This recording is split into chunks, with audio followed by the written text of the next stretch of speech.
ముఖ్యమంత్రి గారు రేపు సంగారెడ్డికి వస్తున్నటువంటి సందర్భంలో సిగాచి కంపెనీ పేలుడు బాధితులకు సంబంధించి టీపీజేఏసీ ఒక ప్రధానమైన విజ్ఞప్తి చేస్తుంది. ఆ కంపెనీలో పేలుడు ఘటన సంభవించి ఇప్పటికీ 13 నెలలు పూర్తయింది.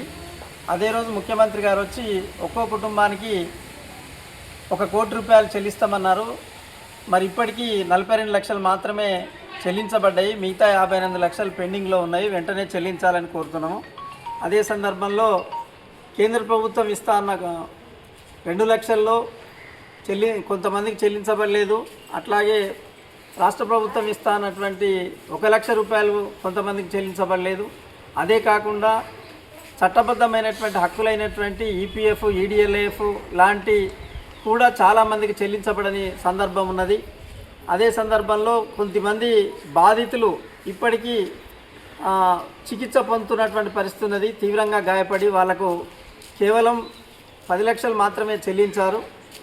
వాళ్లకు కనీసంగా 50 లక్షలకు పెంచాలని చెప్పి విజ్ఞప్తి చేస్తున్నాము.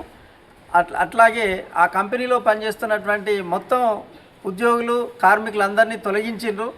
కాబట్టి అది సరి అయింది కాదు. వాళ్లకు చట్టబద్ధంగా రావాల్సిన అన్నీ కూడా సెటిల్ చేయాలని చెప్పి దీనన్నిటికి కూడా ముఖ్యమంత్రి గారు చొరవ చూపాలని చెప్పి విజ్ఞప్తి చేస్తూ ఉన్నాం.